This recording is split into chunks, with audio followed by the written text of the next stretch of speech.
The grand chamber of Nexus Station floated in the darkness of space. A massive ring of metal and light, where the greatest powers of the galaxy gathered. Inside, representatives from 200 species sat in their designated seats, speaking through translators about trade routes and cultural disputes. The air hummed with a dozen different breathing apparatuses and the soft glow of holographic displays.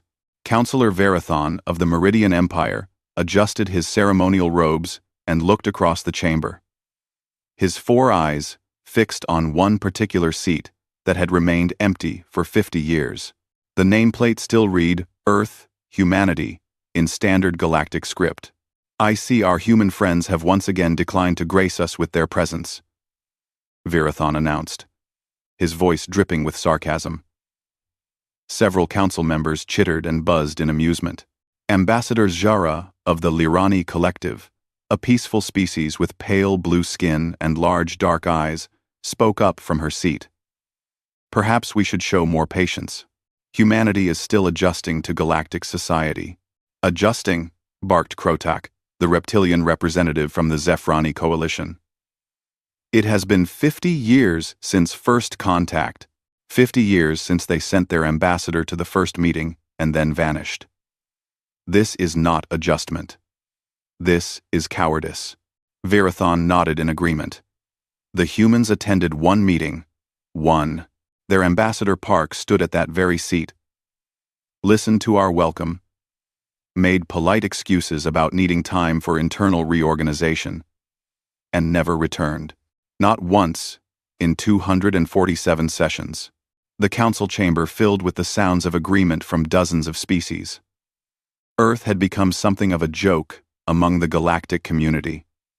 The primitive world that got invited to the table and then ran away. Zhara tried again.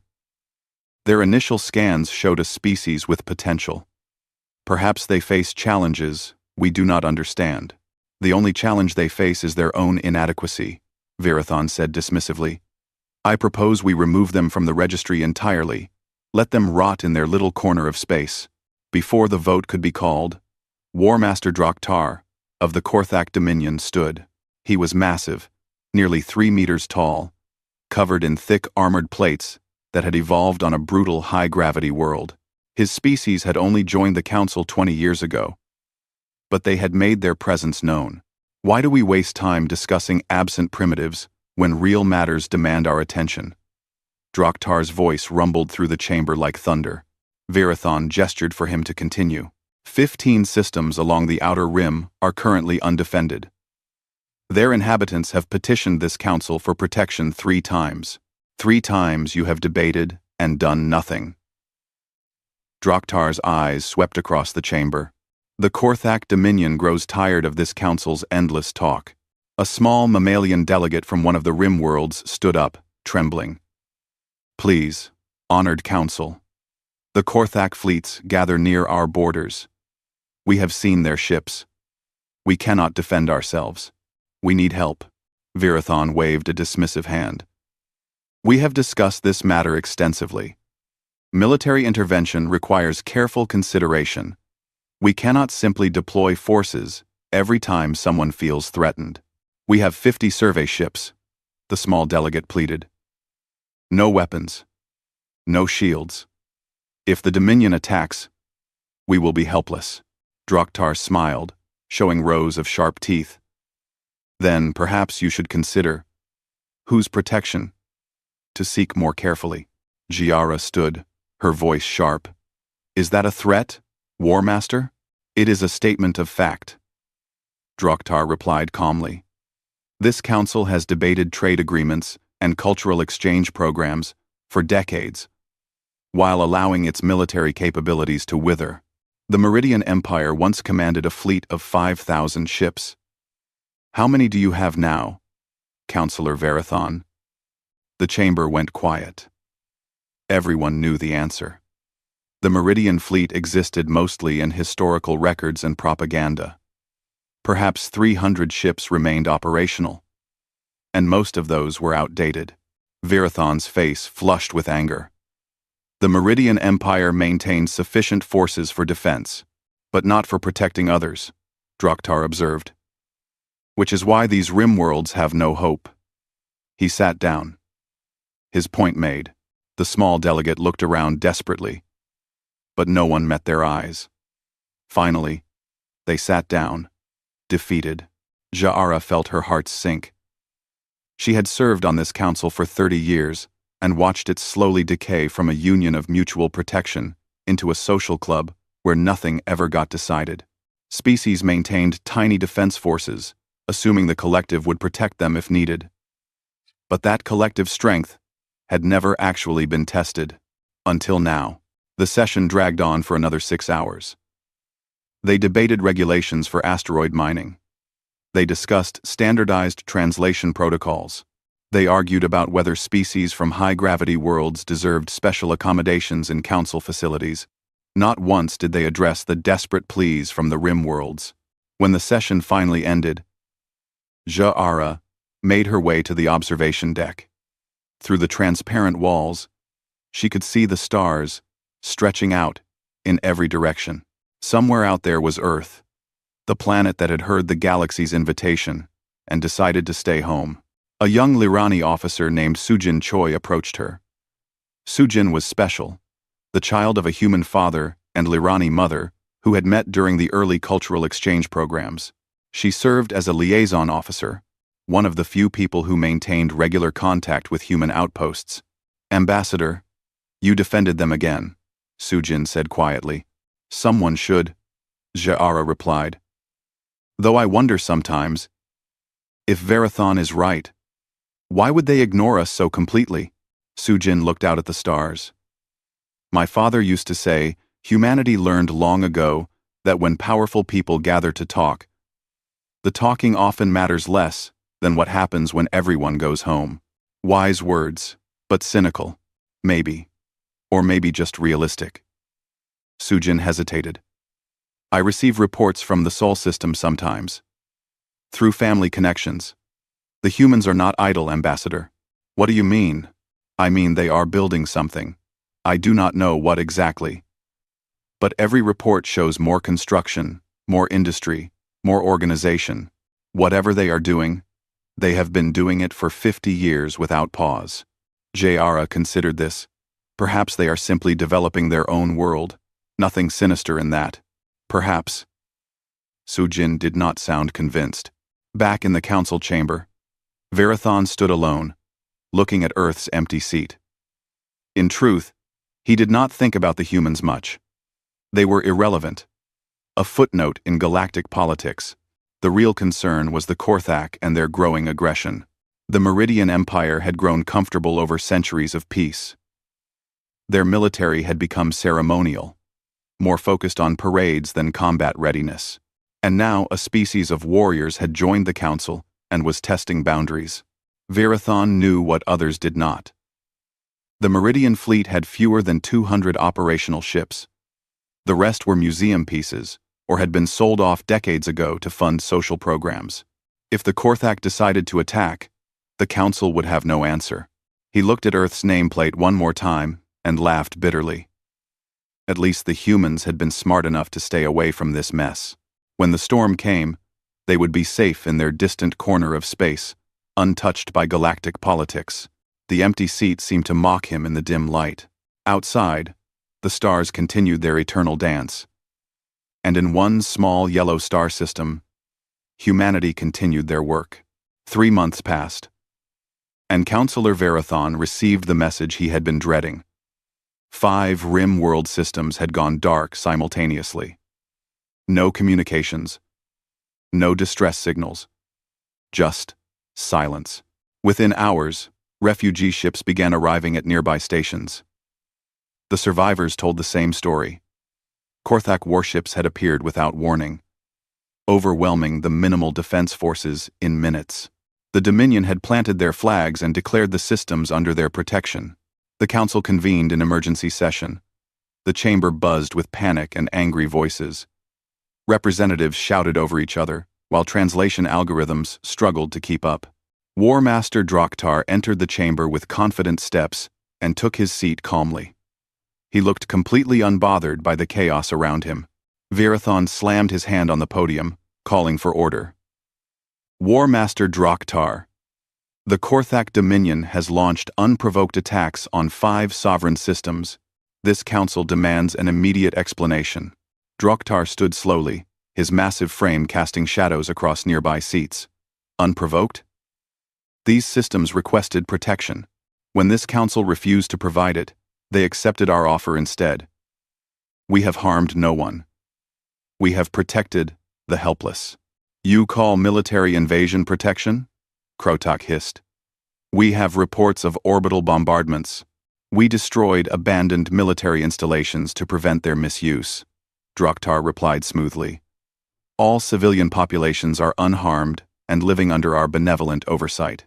Ja'ara stood up, her voice shaking with anger. You mean living under occupation? This is conquest dressed in pleasant words. Call it what you wish, Draktar said.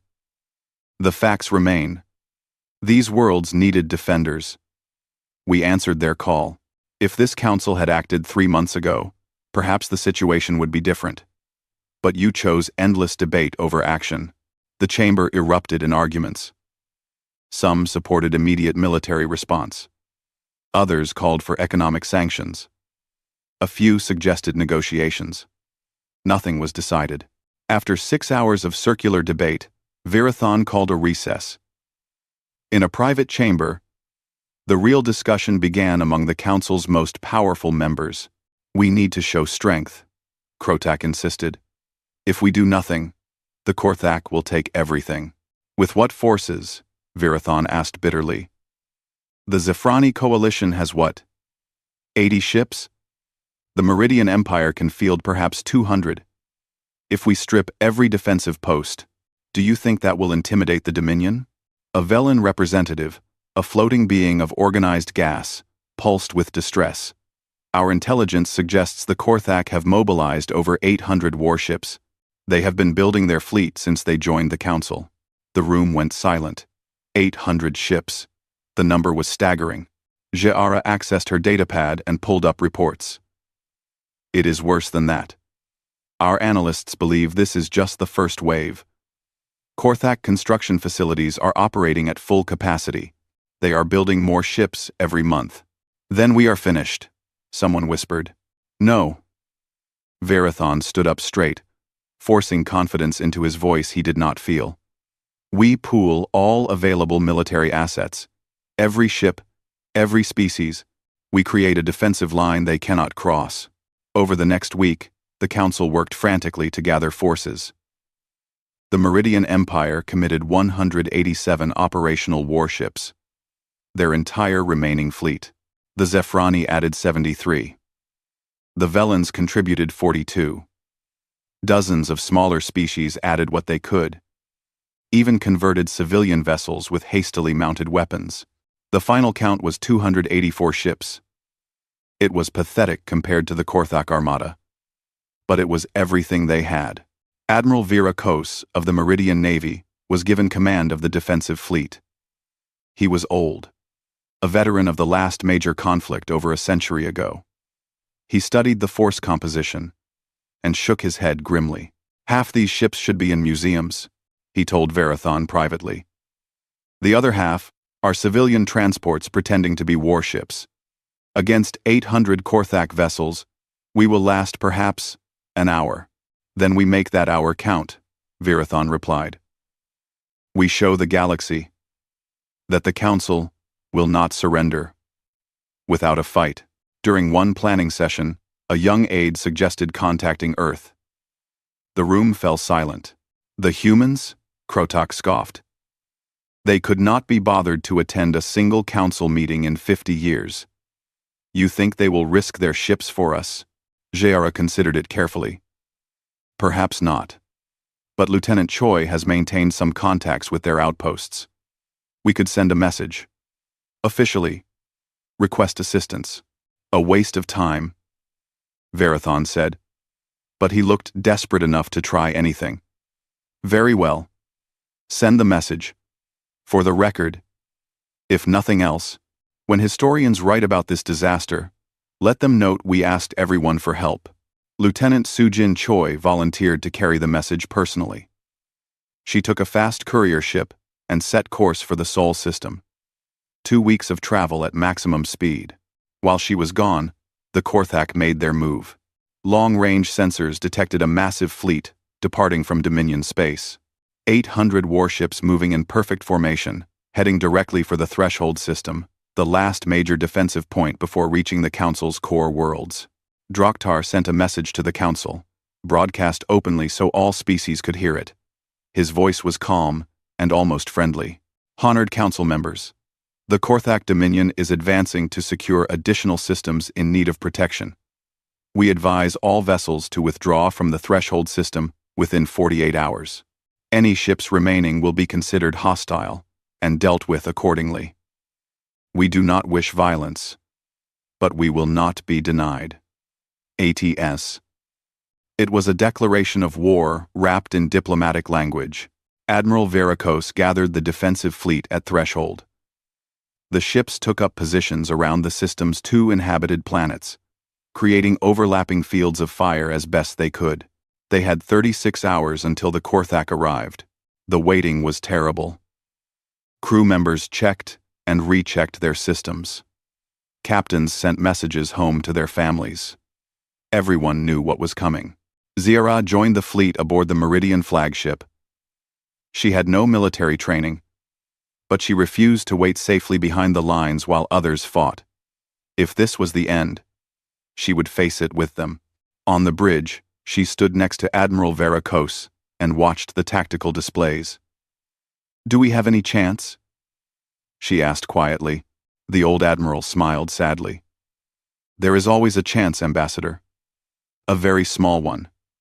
Perhaps the Korthak will be overconfident. Perhaps we will get lucky. Perhaps a miracle will occur. I am not fond of relying on miracles. Neither am I. But sometimes that is all we have." 20 hours before the Korthak were scheduled to arrive, Sujin's courier ship returned. She had traveled faster than expected. Pushing her engines beyond safe limits, she sent an urgent message to the fleet. "I reached Earth. I delivered the message." They listened. Varathon felt a flicker of hope. "Will they send ships?" There was a long pause before Sujin answered. "Admiral Kwan told me to give you coordinates and a timeline." She said, "Earth will attend the next council meeting. In person. At the Korthak front line. 7 days. 7 days?" Varathon exploded. "The battle begins in 20 hours. What good does 7 days do us?" "I think," Sujin said carefully, "she means for us to hold the line until they arrive." Krotok laughed bitterly. "So, the humans will show up to inspect the wreckage. How generous." But Jayara noticed something in Sujin's voice, excitement mixed with disbelief. "Lieutenant, what did you see at Earth?" "I saw the future, Ambassador. I saw what humanity has been building for 50 years while we held meetings." Sujin's voice became stronger. "Hold the line. Whatever it takes. They are coming." The Korthak fleet arrived exactly on schedule, filling the sensors with contacts. 800 warships, each one a predator built for destruction. They moved with precision that spoke of endless training and absolute confidence. Admiral Veracruz looked at his 284 ships, a desperate collection of old veterans and converted civilian craft. Then, he opened a channel to the entire fleet. "All ships, this is Admiral Veracruz. I will not lie to you. We are outmatched. But we fight anyway. For those who cannot fight. For our families. For the idea that bullies should not be allowed to take whatever they want. Today, we show the Korthak what free people can do when pushed too far. All ships, battle stations. Prepare to engage." The fleet powered up weapons and shields. On 284 ships, crews stood ready. The storm had arrived. 2 weeks earlier, Lieutenant Sujin Choi guided her small courier ship toward the Sol system. She had made this journey twice before, visiting her father's homeworld, but never with such urgency. The moment she crossed into human-monitored space, her sensors went wild. Contacts everywhere. Automated defense platforms. Patrol routes. sensor grids overlapping in complex patterns. This was not the minimal defense network she remembered from her last visit. A sleek patrol craft appeared from seemingly nowhere, matching her velocity perfectly. A calm voice came through her communications system. Unknown vessel. This is Terran Defense Patrol 7. Identify yourself and state your purpose. Sujin transmitted her credentials. This is Lieutenant Sujin Choi of the Lyrany Collective, carrying an urgent message from the Galactic Council to Earth's leadership. I request permission to approach. There was a pause. Then the patrol craft took up position alongside her. Follow our heading, Lieutenant. You are cleared to approach Lunar Command. Do not deviate from the designated flight path. As she followed the patrol craft deeper into the system, Sujin could not stop looking at her sensors. Ships everywhere, moving in coordinated patterns. Massive structures orbiting the outer planets.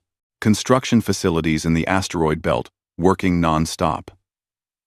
The entire system hummed with activity. This was not what the Council believed Earth to be. This was not a primitive world hiding in isolation. They approached Earth's moon, and Sujin saw it. Lunar Command Station, a massive facility built into the moon's surface and extending into orbit. Docking bays, weapon platforms, communication arrays. It looked like a fortress. She docked carefully and was met by a security team. They were professional, but not hostile, scanning her thoroughly before escorting her through corridors that gleamed with clean efficiency. Admiral Jihye Kwon waited in a conference room with windows overlooking Earth below. She was perhaps 60 years old. Gray hair pulled back, wearing a dark blue uniform with rank insignia. Sujin did not recognize. Her eyes were sharp and measuring. Lieutenant Choi, welcome to Lunar Command. I understand you carry a message from the Council? Sujin stood at attention and delivered the message formally. She explained about the Korthak invasion, the 5 fallen systems, the 800 warships heading for Council space. She described the desperate defensive fleet of fewer than 300 ships. Admiral Kwon listened without interrupting, her face neutral. When Sujin finished, Kwon asked precise questions.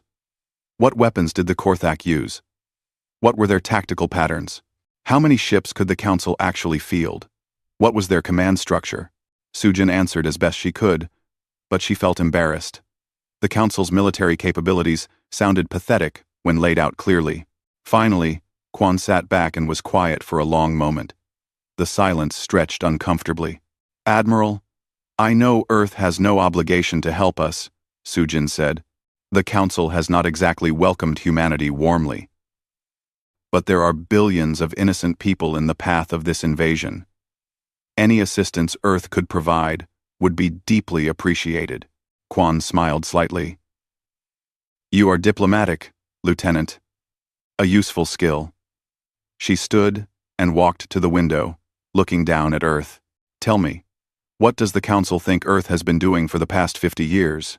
Most believe humanity is isolationist, afraid of galactic politics. Some think we are too primitive to participate meaningfully. And you? What do you think? Sujin hesitated. My father told me stories about human history, about how humans respond to threats. I think Earth has been preparing. Smart man, your father. Kwon turned back to face her. We received every Council meeting invitation, Lieutenant. Every single one. We read every agenda. We watch the broadcasts of every session. Sujin was confused. Then why never attend? Because we were busy. Kwon tapped a command on her datapad. The windows changed, displaying images. Come, let me show you what we have been building. The first image showed massive shipyards orbiting Earth. Dozens of them, each capable of constructing multiple vessels simultaneously. Orbital construction facilities around Earth, Mars, and the outer planets. Kwon explained. We have 47 major shipyards, operating continuously. The next image showed the asteroid belt, transformed into an industrial complex. Mining operations, refineries, manufacturing centers, all connected by a network of automated transport systems. Raw materials. We stripped 3 large asteroids completely, and are working on a 4th. Enough metal to build thousands of ships. More images followed. Antimatter production facilities using solar collectors. Training centers on Mars, where crews practiced constantly. Research stations developing new weapons and defense systems. Automated factories producing everything from hull plates to computer systems. Sujin stared in shock. This is impossible. This scale of industry would take centuries to build. It took 50 years of focused effort, Kwon corrected. While your council debated seating arrangements and trade regulations, we built this. Every human nation contributed. Every resource we could spare went into this project. But why? Why build such a massive military force? Kwon's expression turned serious. Because we know how this story goes, Lieutenant. We have seen it in our own history dozens of times. A group of peaceful nations form an alliance. They grow comfortable. They let their defenses decline. Then a predator appears, and no one is ready to stop them. She paused. We knew the galaxy would eventually face a species like the Korthak. We decided Earth would be ready when that day came. The Council thinks you are cowards, Sujin whispered. I know. We let them think that. Better to be underestimated than to show our hand too early. Kwon pulled up another display. This is the Terran Defense Fleet. Sujin's breath caught. The screen showed ship after ship. Carriers longer than any vessel she had ever seen. Cruisers bristling with weapons. Destroyers built for speed and firepower. Support ships. Repair vessels. Troop transports. All of them displaying the same, unified insignia. How many? Sujin asked. 2,000 warships fully operational. Another 500 in final construction phases. Every ship is modern, built in the last 20 years, using our latest technology. Every crew has trained together for years. Kwon looked directly at Sujin. We did not come to your council because we were not ready. Now we are. Sujin felt tears forming. You will help us? We will do more than help. Kwon called up a star map showing the threshold system. Tell your Admiral Vera Kos to hold the line for 7 days. That is how long it will take us to mobilize the full fleet and reach his position. I do not know. Against 800 Korthak ships, our fleet might not last 7 hours. Then tell him to retreat and delay. Do whatever it takes. We are coming. Kwon handed her a data chip. These are the coordinates where we will arrive. Make sure your forces are clear of this area. We are bringing a lot of ships. And we need room. Sujin took the chip with shaking hands. Admiral, the Council has treated Earth terribly. Why risk your people for us? Kwon smiled, and it was genuinely warm. Because 50 years ago, Earth was invited to join a community of peaceful species. We liked that idea. We wanted to be part of it. But we also knew that peace only survives when someone is strong enough to defend it. Since the Council could not be that someone, we decided Earth would be. She walked Sujin back to her ship personally. At the docking bay, she placed a hand on the younger woman's shoulder. Tell Ambassador Jiara we remember her defending Earth in Council sessions. Tell her humanity does not forget its friends. And tell Admiral Veracos that he does not fight alone. Earth is coming to the meeting. Better late than never. Sujin launched from Lunar Command in a daze. As she cleared the moon's orbit, she looked back at the Sol system with new eyes. The patrol craft that had seemed impressive earlier now looked like tiny pieces of a massive machine. Everything she could see was coordinated, organized, ready. She pushed her engines well past safe limits on the return journey. The Council needed to know. They needed to hold on just a little longer. Behind her, throughout the Sol system, alarms began sounding. Crews rushed to their ships. Admiral Kwon stood in the Fleet Command Center, surrounded by displays showing 2,000 warships beginning to move. All ships, this is Fleet Command. Quan's voice rang across every vessel. "We have received a distress call from the Galactic Council. The Korthak Dominion has invaded Council space with 800 warships. Our friends are outnumbered and outgunned." She paused, letting that sink in. "For 50 years, we have prepared for this moment. We have built this fleet to protect those who cannot protect themselves. Today, we show the galaxy what Earth stands for. All ships begin mobilization sequence. We depart for Threshold System in 6 hours, and we are bringing everything we have." Across 2,000 ships, crews moved with practiced efficiency. Engines powered up. Weapons came online. Supply vessels began their final loading procedures. Earth was going to war, not for conquest, not for glory, but because someone had to stand between the peaceful and the predators.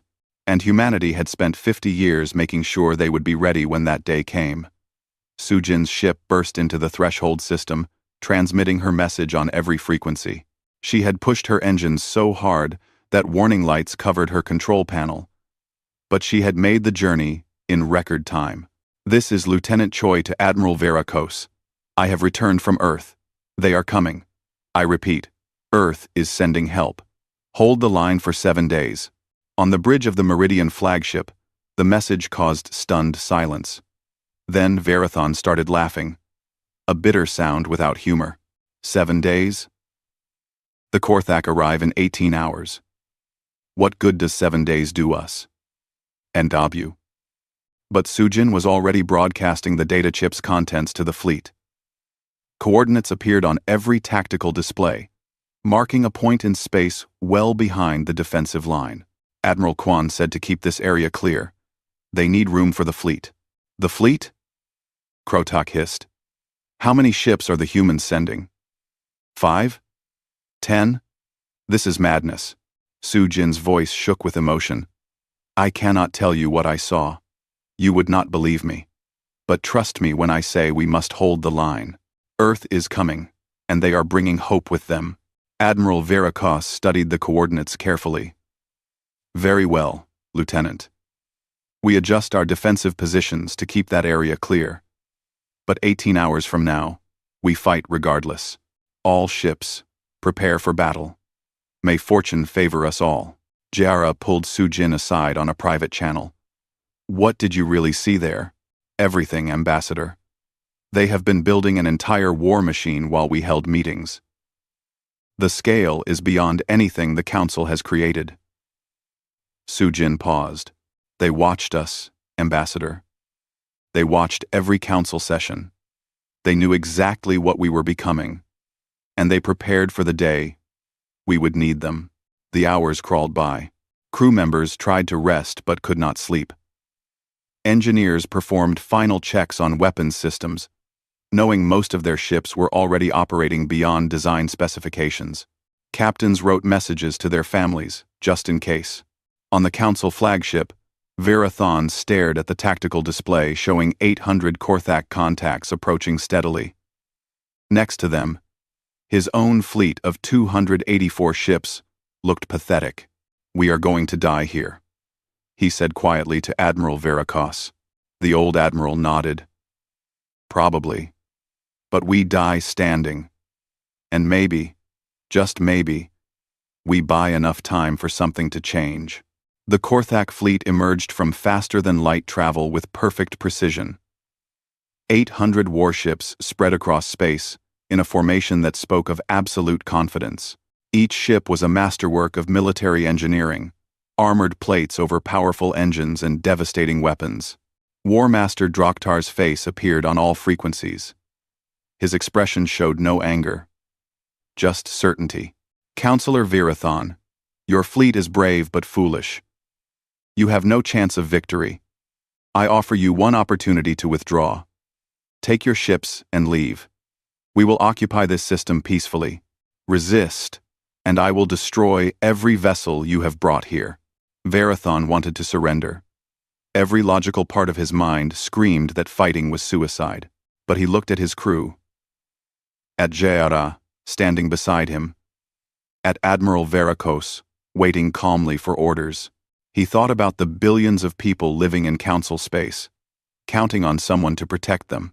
War Master Draktar, the Galactic Council rejects your ultimatum.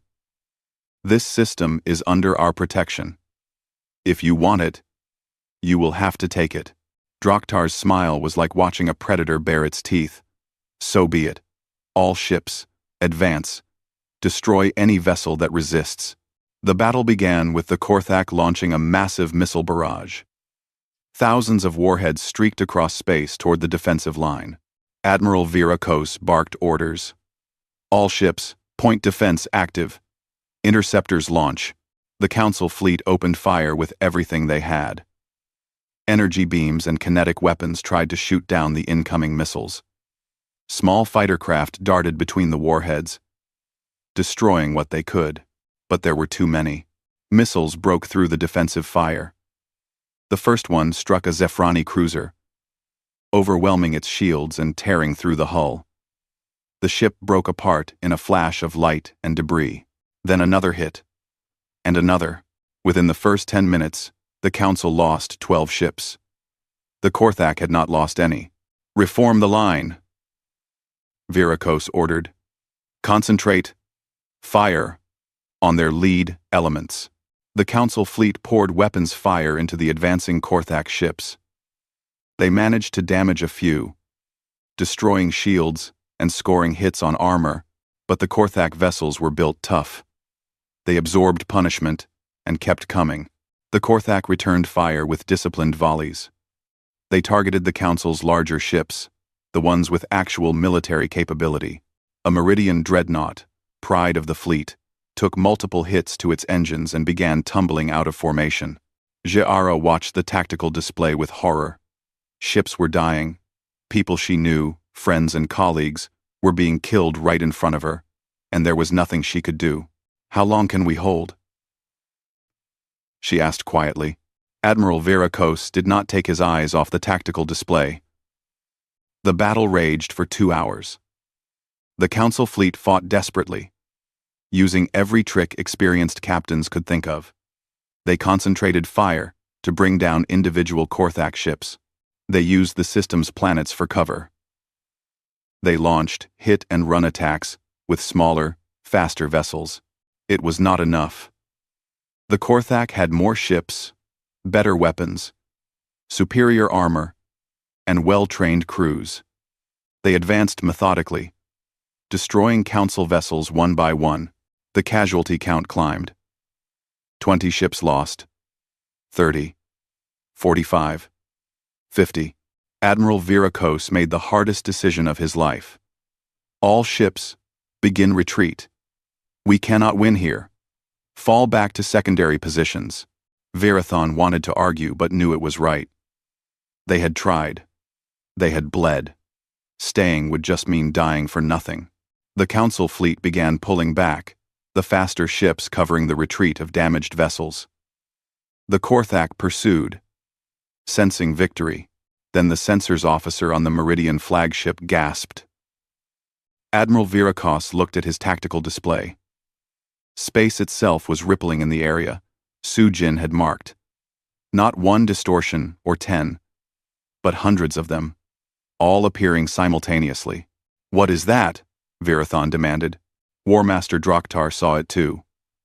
On his flagship, alarms blared as sensors struggled to track the massive energy signatures.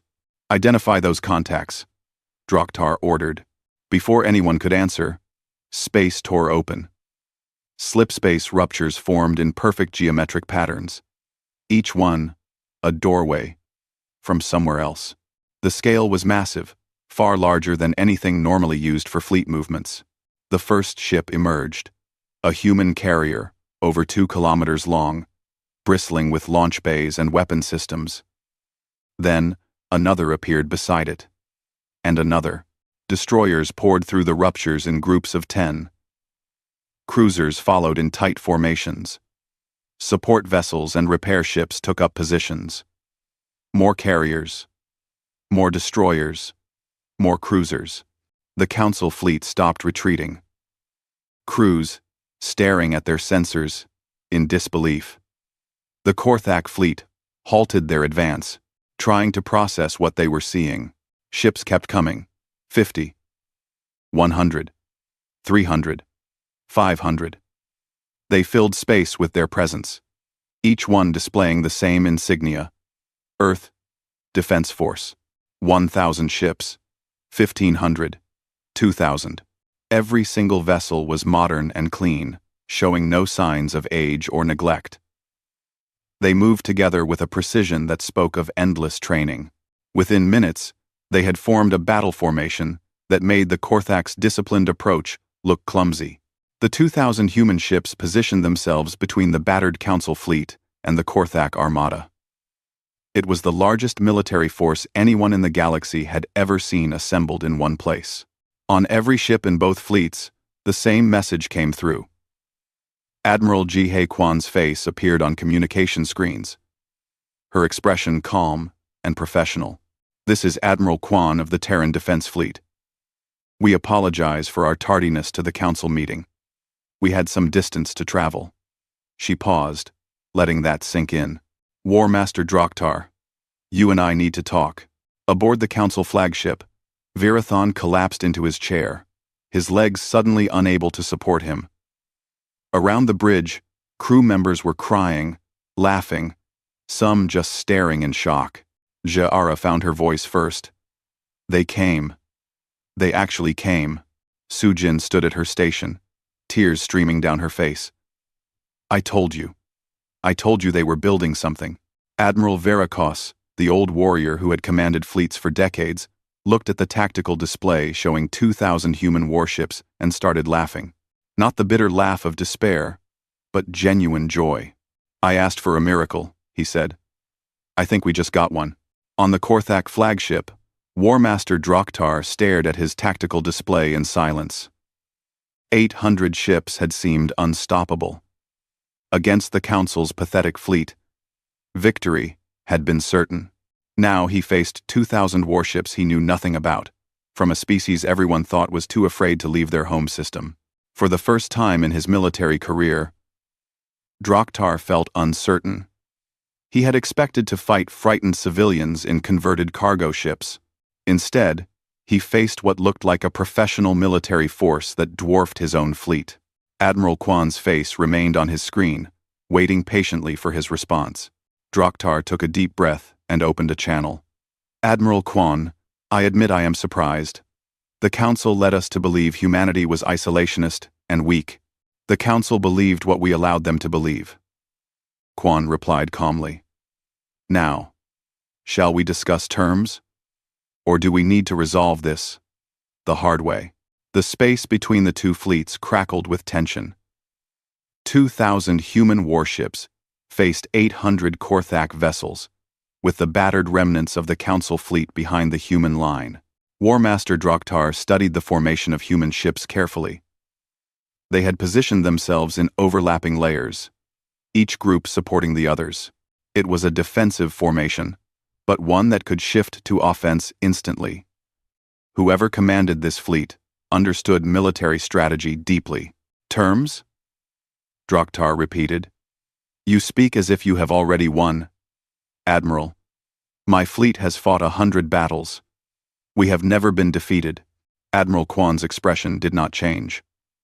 "War Master, I am offering you a chance to avoid finding out what defeat feels like. Your fleet is impressive. Your crews are clearly well trained, but you are outnumbered more than 2-1 by a force you know nothing about. This does not have to end in bloodshed." Draktar felt anger rising. The humans were trying to intimidate him without firing a shot. "You think numbers alone guarantee victory? Perhaps your ships are impressive to look at, but can they fight? Only one way to find out," Kwan replied calmly. "But I would prefer not to. Here are my terms. Withdraw from all systems you have occupied in the last 6 months. Pay reparations to the species you displaced. Return to your pre-expansion borders. Do this, and no Korthak ship will be harmed today. And if I refuse, then we will disable your fleet, extract your crews safely, and tow your ships back to Dominion space anyway. The only difference is how many Korthak warriors die in the process." Kwan leaned forward slightly. I am giving you a chance to save your people. War Master. I suggest you take it. Draktar cut the transmission. On his bridge, his officers waited for orders. War Master, what are your commands? His second asked. Draktar looked at the tactical display again. 2,000 ships. The humans had been silent for 50 years, and then they showed up with this. What else had they built that he could not see? What weapons did those ships carry? But the Korthak Dominion did not back down. They did not surrender. They fought. All ships, prepare for battle. We will show these humans that the Korthak do not fear numbers. He opened a fleet-wide channel. Warriors of the Dominion. Today we face an enemy that thinks they can frighten us with their fleet size. They are wrong. We have crushed every opponent we have faced. These humans will be no different. Attack pattern Drakthar. All ships, advance. The Korthak fleet surged forward, 800 warships accelerating toward the human lines. On the human flagship, Admiral Kwan sighed. I gave him a chance. Battle stations. All ships. Defensive formation. Beta 7. Rules of engagement.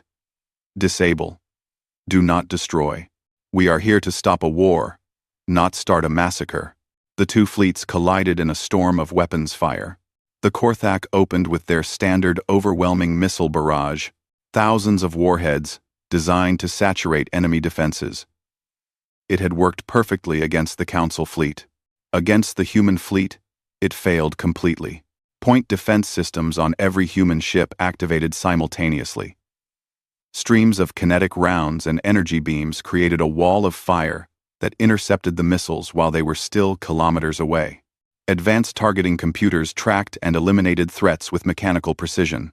Not a single missile reached the human line. The Korthak commanders stared in shock. Their most effective opening move had been negated entirely.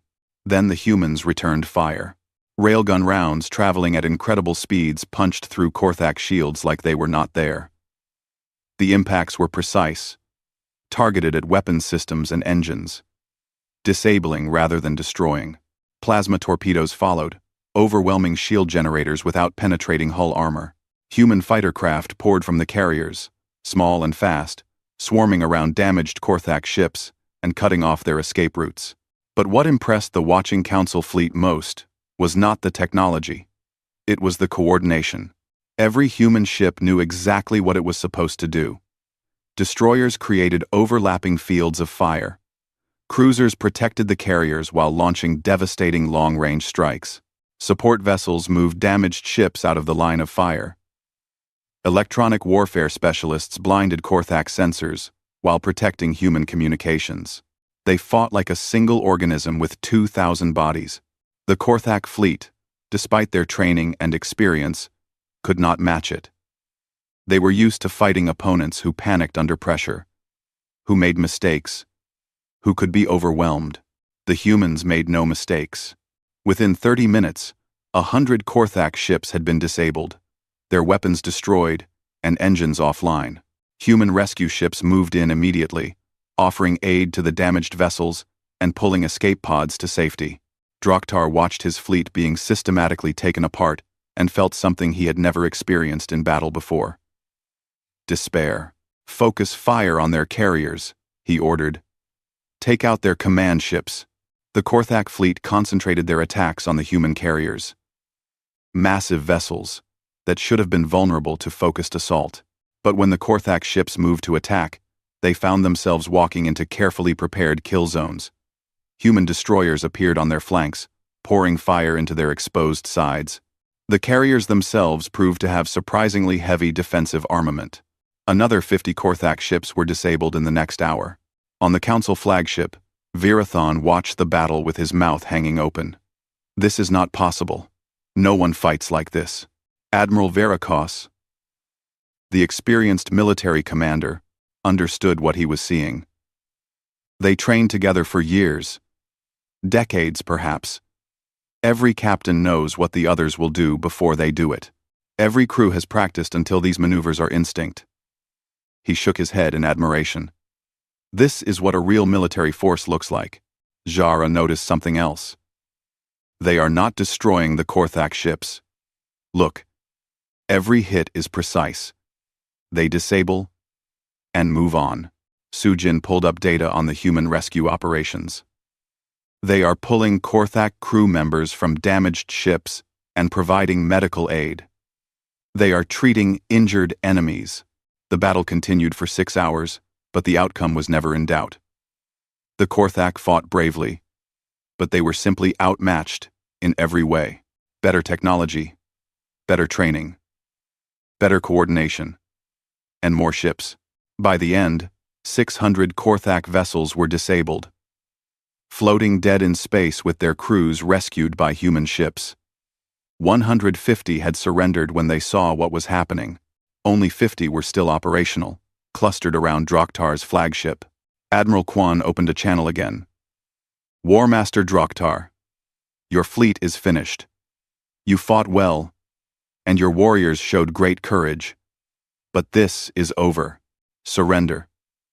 And I give you my word that every Korthak crew member will be returned safely to your space. Drokhtar looked around his bridge. His ship was surrounded by human vessels. Weapons trained on him from every direction. His fleet was destroyed. He had lost.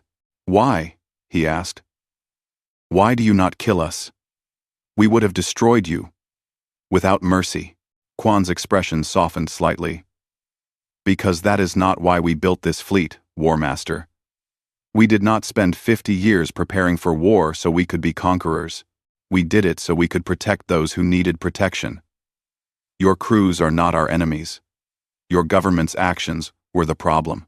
You shame me with your mercy. No. I offer you a chance to return home and tell your people the truth. The galaxy does not need more warriors like you. It needs protectors. Perhaps the Korthak can learn the difference. Drokhtar considered this for a long moment. Then he opened a fleet-wide channel. All Korthak ships, this is War Master Drokhtar. Stand down. We have been defeated. The words tasted like poison, but they were true. The remaining Korthak ships powered down their weapons. Around them, human vessels moved in to provide assistance to the damaged ships. Admiral Kwan transmitted terms: complete withdrawal from all occupied systems, reparations for the displaced populations, reduction of Korthak territory to pre-expansion borders. War Master Drokhtar accepted them all. He had no choice. Over the next 3 days, the human fleet helped repair enough Korthak ships to make them space-worthy for the journey home. They provided supplies, shared repair techniques, and treated injured Korthak crew members in their medical facilities. Drokhtar visited one of the human medical ships to check on his wounded.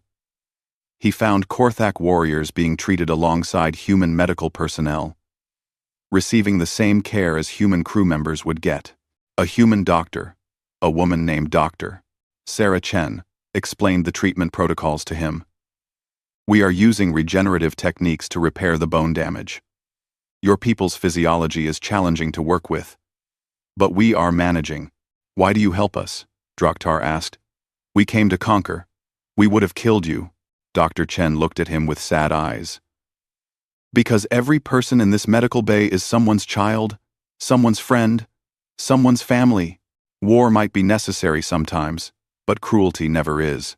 Drokhtar had no answer for that. When the Korthak fleet finally departed, limping home in shame, the Council fleet and the human fleet remained at threshold. Councillor Verathon requested a meeting with Admiral Kwan. She invited the entire Council leadership aboard the human flagship. They arrived expecting a military vessel. What they found was something else entirely. Yes, there were weapons and armor and all the tools of war, but there were also gardens growing under artificial sunlight, art installations created by the crew, a library filled with books from Earth.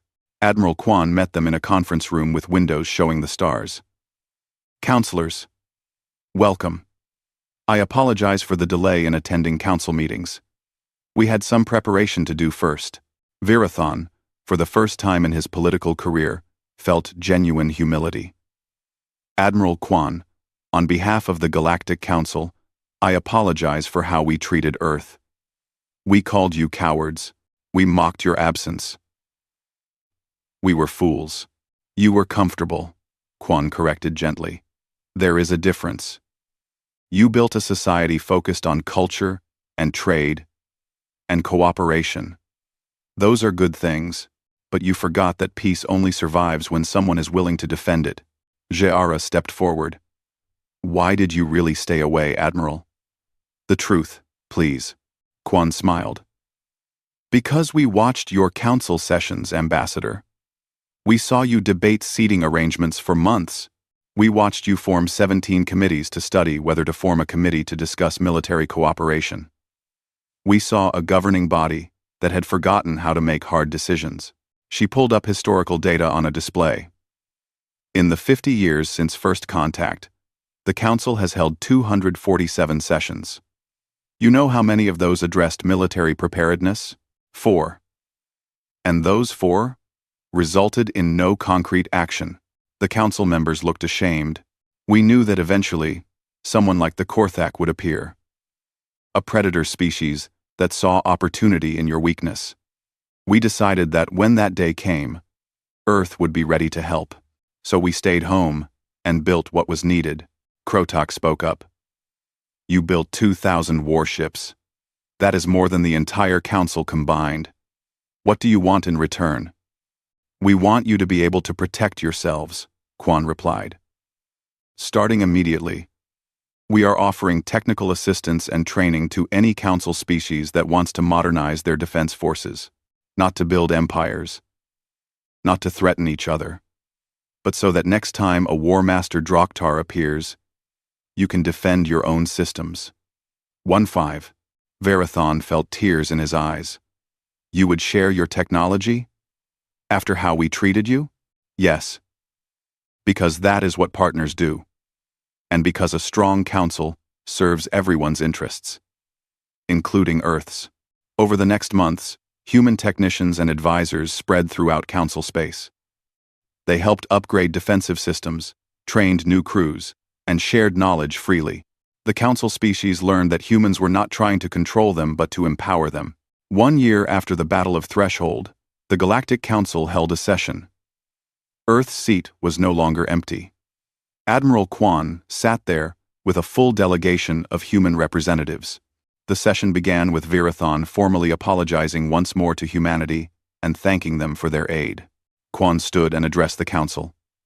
Honorable members, Earth accepts your thanks, but wants to make something clear. We did not do this for gratitude. We did it because it was right, because when you have the power to protect others, you have the responsibility to use it wisely. She paused, looking around the chamber. For 50 years, we skipped these meetings, but we never stopped paying attention. We never stopped caring about the galactic community.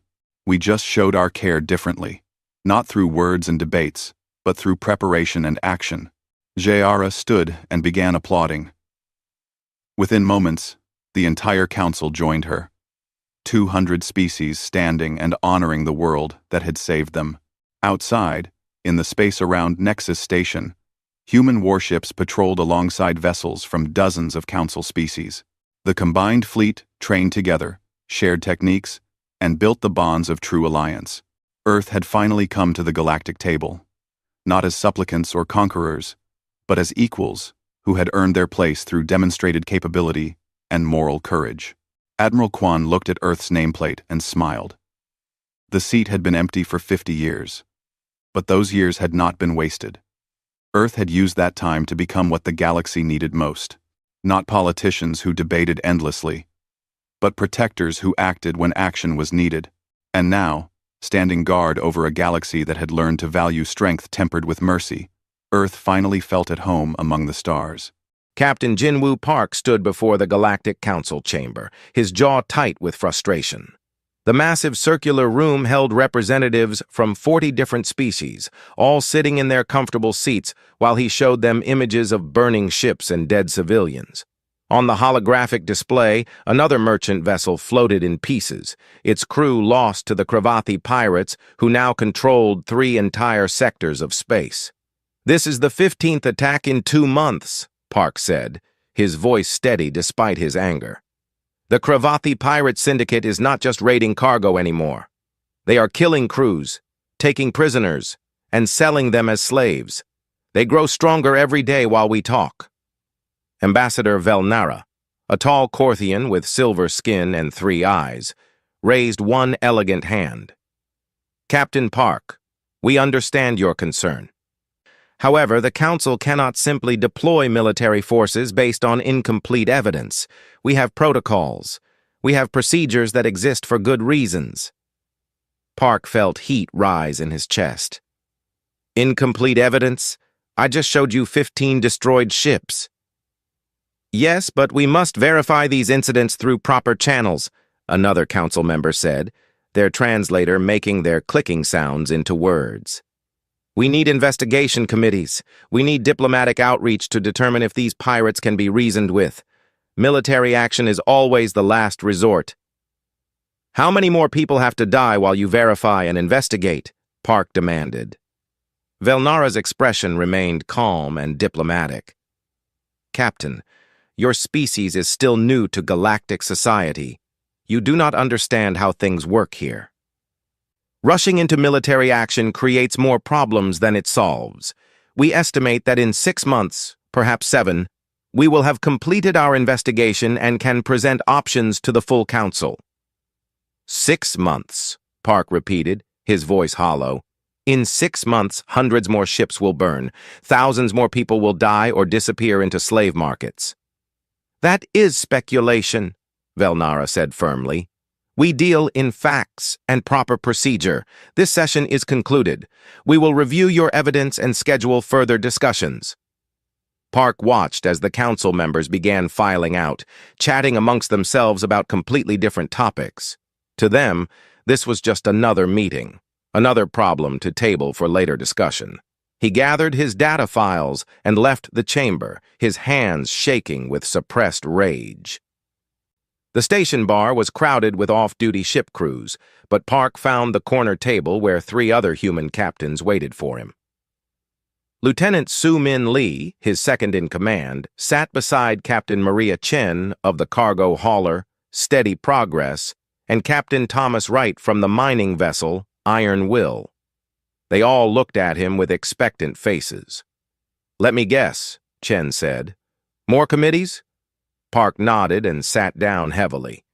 6 months minimum before they even consider taking action." Wright slammed his fist on the table. 6 months! The Cravathi hit another colony transport yesterday. Took the whole crew. That is 40 people gone, probably sold to the highest bidder by now. Lee pulled up data on her personal tablet. "I have been tracking the attacks. The pattern is clear. The pirates are testing council response times. They have figured out that nobody will stop them. Each raid gets bolder. Each attack goes deeper into supposedly protected space. The council does not care," Chen said bitterly. "They sit in their safe stations and debate while real people suffer. My cousin was on that colony transport. 40 years old, 3 kids, just trying to make a living hauling supplies. Now she is gone because the mighty Galactic Council needs to verify evidence." Park looked at each of them. These were good people, experienced spacers who knew the risks of traveling the shipping lanes. But they also knew right from wrong. They knew that when someone attacked innocent people, you did not form a committee. You acted. "What if we did not wait for permission?" Park said quietly. The table went silent. Lee looked at him with sharp eyes. "You mean act independently, without council authorization?" "The Cravathi main base is in the Theta Belt asteroid field," Park continued. "We know where it is. We have the information the council says they need to verify. What if we just went and dealt with it ourselves?" Wright leaned back. "That is insane. My mining ship has basic defensive weapons, not military-grade hardware. Chen's hauler has even less. Your patrol ship is what? 40 years old?" 42, Lee corrected with a slight smile. "Against a pirate fleet?" Chen shook her head. "They have 20 warships according to intelligence. We would be destroyed." Park met each of their eyes. "Maybe. Probably. But at least we would be doing something. At least we would be trying to help instead of sitting in meetings while people die. The council will debate for 6 months. How many more crews will the pirates take in that time? You are talking about starting an unauthorized military operation, Lee said carefully. The council will be furious. Earth government will probably disavow us. We could lose our licenses, our ships, everything. I know, Park said, but I cannot sit here anymore. I cannot watch more people die because bureaucrats need proper channels and verification. Those pirates understand one language, force, and if the council will not speak it, then maybe we should. Chen was quiet for a long moment. Then she smiled, and it was not a nice smile. It was the smile of someone who had made a hard decision. My cargo bays are full of metal containers, heavy ones. I bet those would make excellent obstacles in an asteroid field. Wright nodded slowly. My mining ship has drilling equipment strong enough to crack asteroids. I wonder what that would do to someone's defensive positions. Lee pulled up star charts on her tablet. The Theta Belt is 4 days away at normal speed. If we departed separately and met at coordinates outside Council monitoring range, nobody would know until we were already gone. Park felt something settle in his chest. This was right. This was what needed to happen. He stood up and raised his glass. Fine, he said, and the word felt like freedom. We will do it ourselves. The other captains stood and clinked their glasses against his. They knew the risks. They knew they might not survive, but they also knew that sometimes doing the right thing meant not waiting for permission. Ambassador Velnara sat in her office hours later, reviewing reports. A note crossed her desk about several human vessels departing their scheduled routes. She marked it as low priority. Humans were impulsive, everyone knew that. They would probably be back in a few days after their little adventure accomplished nothing. She had no idea that she was watching history begin. She had no idea that the phrase, "Fine, we will do it ourselves," was about to become the most feared sentence in the galaxy. The Theta Belt asteroid field stretched across space like a wall of tumbling rock. Inside that chaos of stone and ice, the Cravathi pirates had built their fortress over 3 years. They chose well. The asteroids provided natural cover and made conventional attacks nearly impossible.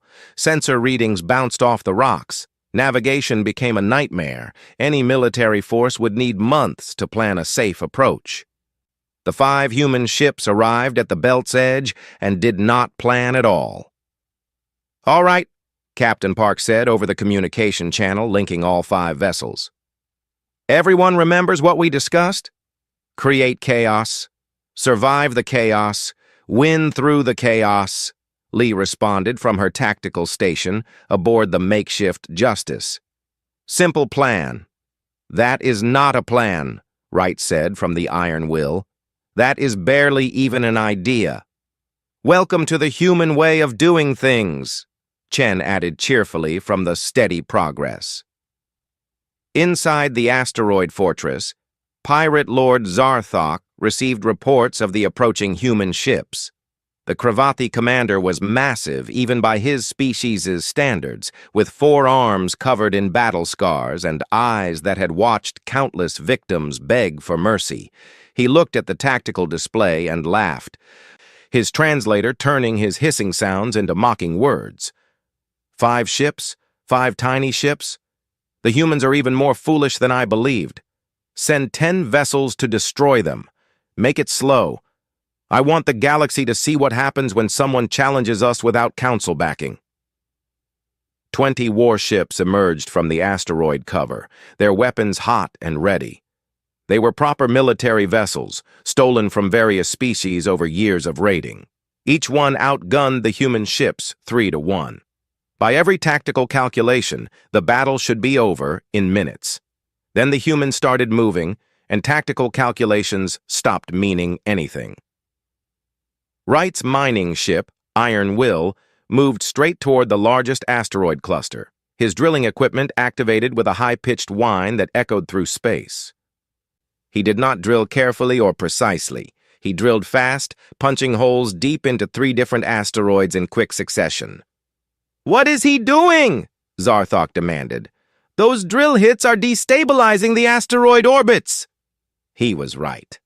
The asteroids started tumbling in new directions, their predictable paths becoming wild and dangerous. 2 pirate warships had to veer sharply to avoid collisions. A third was not fast enough. A chunk of rock the size of a house smashed into its port side, crumpling armor plating and knocking out its engines. Chen's cargo hauler joined the chaos. She opened her bay doors and started dumping containers. Thousands of tons of metal boxes spilled into space, each one becoming a tumbling obstacle. The containers spread out, creating an expanding field of debris that filled the space between asteroids. "Insane!" Zarthok roared. "They are making the battlefield impossible for everyone, including themselves." But that was the point. The pirates had trained to fight in predictable conditions. Their tactics relied on sensor data and calculated movements. The humans were turning the battlefield into pure chaos, and chaos was something they understood very well. Park guided the makeshift Justice through the debris field at speeds that made his crew grip their seats.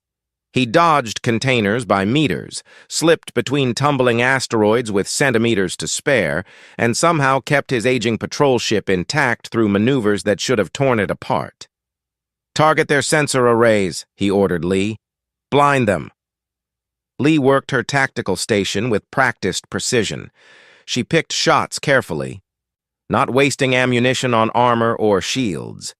Instead, she targeted the external sensors on pirate ships. One shot, one sensor array destroyed. The pirates started losing their ability to track targets through the chaos. In the engineering section, Ji-Hoon Kim watched his displays with growing alarm. Hull stress was at 140% of safety limits.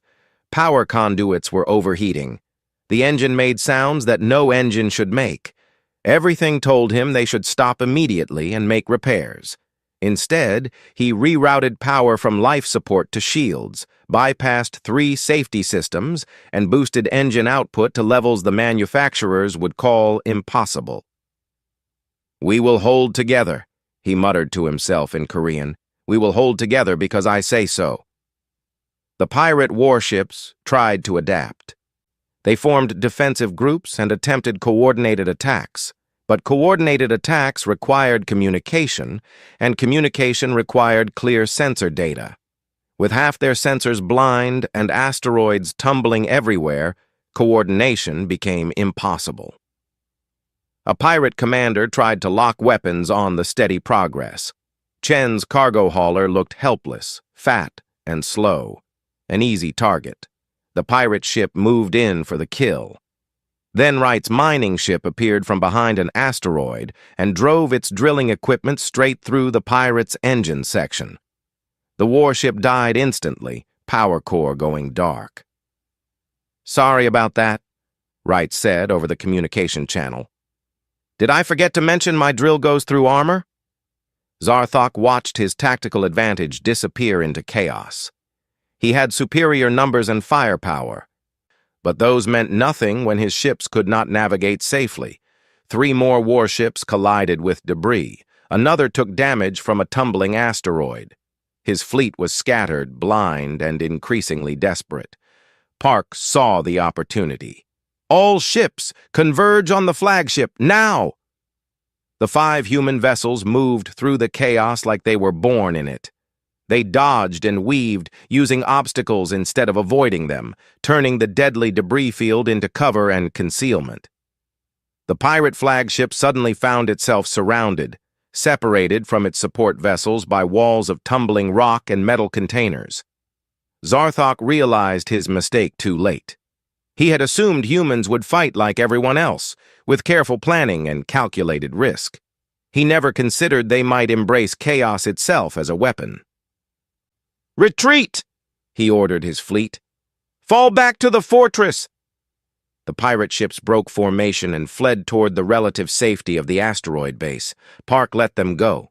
This first battle was not about destroying the pirates. It was about sending a message.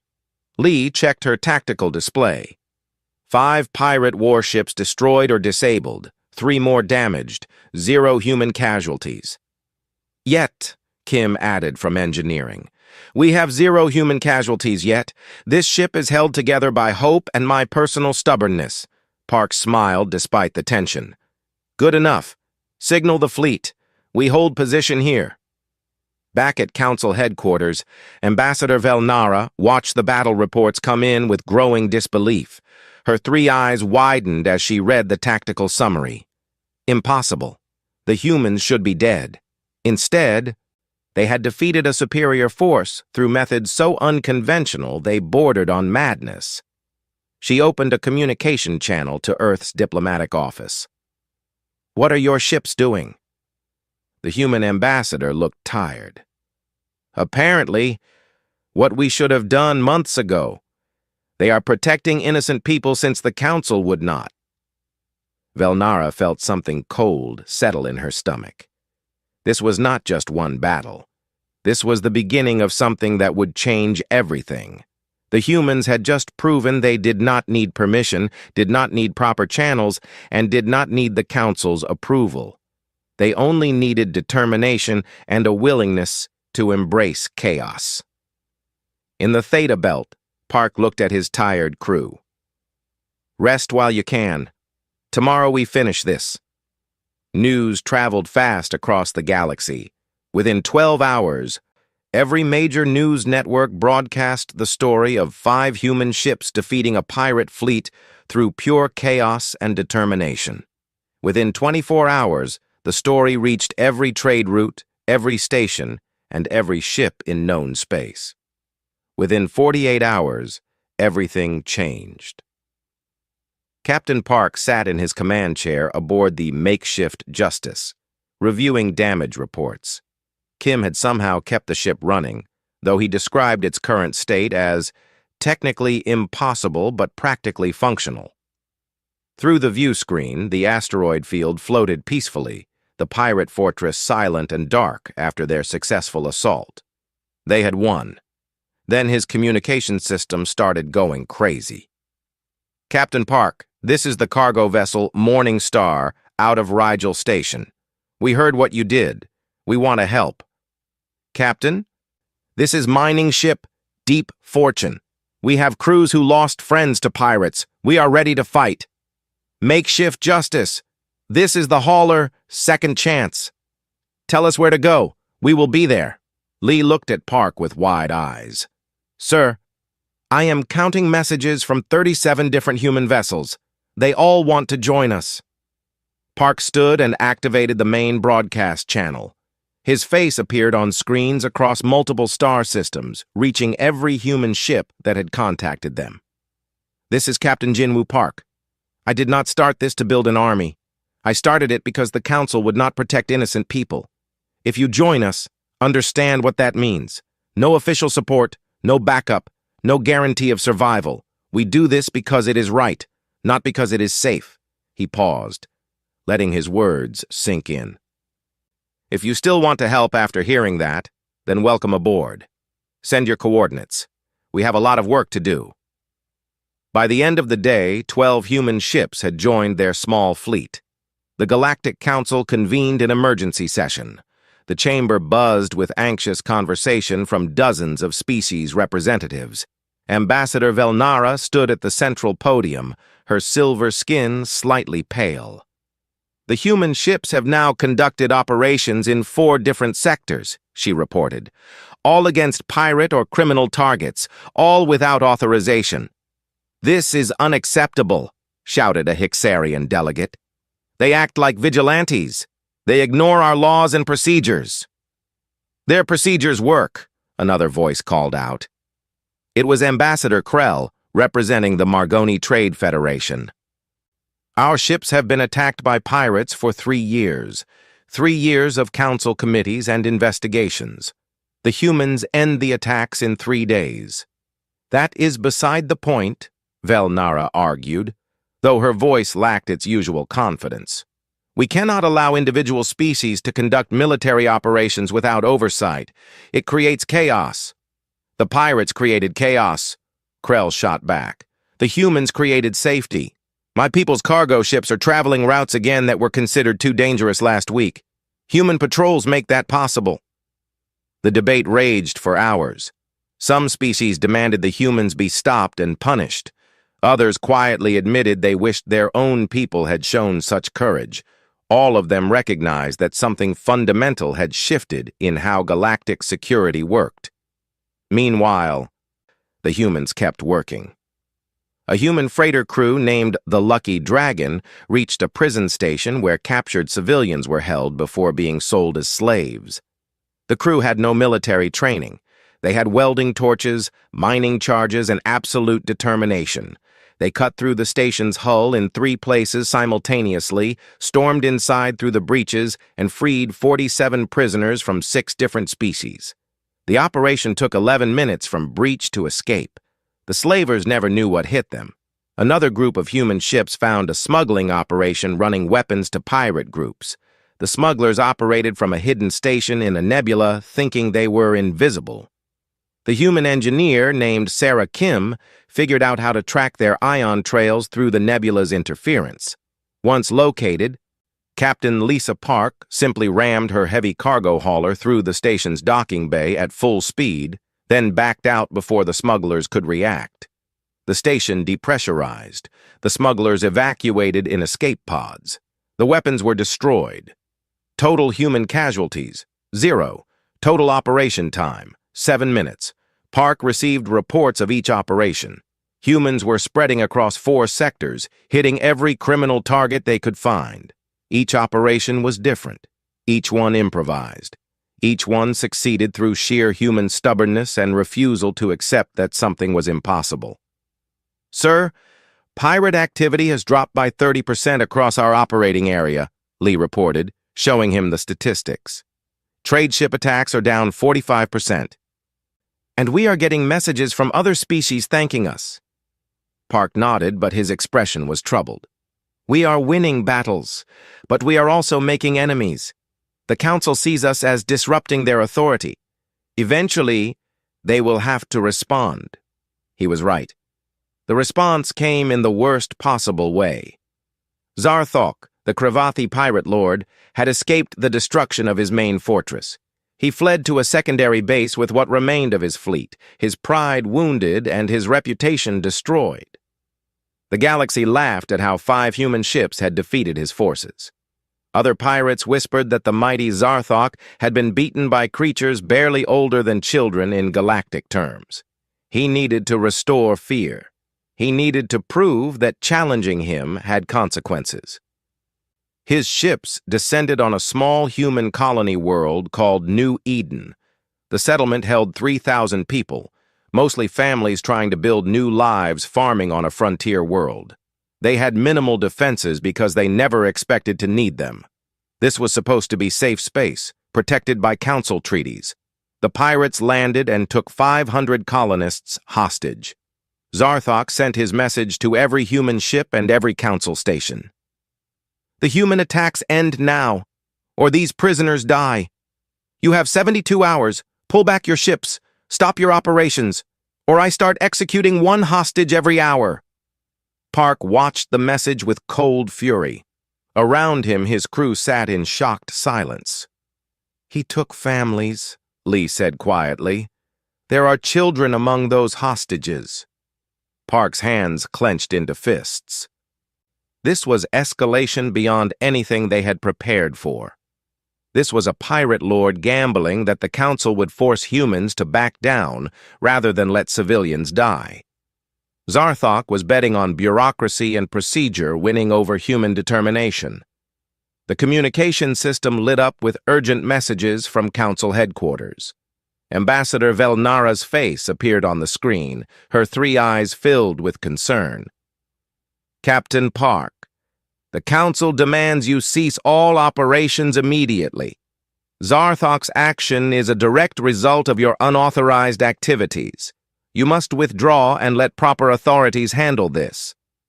"Proper authorities," Park repeated, his voice dangerously quiet. "The same authorities who have done nothing for 3 years? The same authorities who told me to wait 6 months while people died? This is different. Velnara insisted. "He has hostages. If you continue operations, those people will die. The Council is prepared to negotiate for their release through proper diplomatic channels." Park looked at his crew. He saw the anger in their eyes, the determination. He saw people who understood that backing down now meant every pirate in the galaxy would start taking hostages.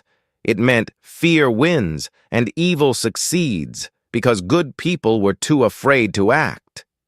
He turned back to the screen. "Tell the Council they can handle this however they want, but humanity will not stop. We will not negotiate. We will not back down." Velnara looked horrified. "You are sentencing those hostages to death." "No," Park said coldly. "Zarthok sentenced them. He just made a fatal mistake. He made it personal. Now we do not stop until every last pirate base is destroyed and he is dead or captured." He cut the communication channel and turned to his crew. "Send the message to every human ship. Every single one. We are going to New Eden. We are getting those people back. And we are going to show the galaxy what happens when you threaten human families." 30 human ships gathered in the space outside New Eden's star system. They came from every sector, every trade route, and every corner where humans worked. Cargo haulers, mining vessels, passenger transports, and aging patrol craft. None of them were warships. All of them were ready to fight. Captain Park stood on the bridge of the makeshift Justice, looking at the tactical display. Zarthok's fortress station was built into a moon orbiting New Eden. Sensors showed heavy shields, point defense systems, and enough firepower to destroy a proper military fleet. The hostages were held in the station's core, surrounded by layers of armor and defenses. Galactic military experts broadcast their analysis across every news network. 90% human casualties if they attacked directly. Maybe higher. The fortress was simply too strong. "So we do not attack directly," Park said to his assembled ship captains via communication link. "What else can we do?" Wright asked from the Iron Will. "We cannot tunnel through a moon like we did with asteroids." "Why not?" Engineer Kim spoke up, his face appearing on the screen. "Give me the Iron Will, 3 other mining ships, and some cargo haulers to provide cover. I can get us inside." "That is insane," Chen said.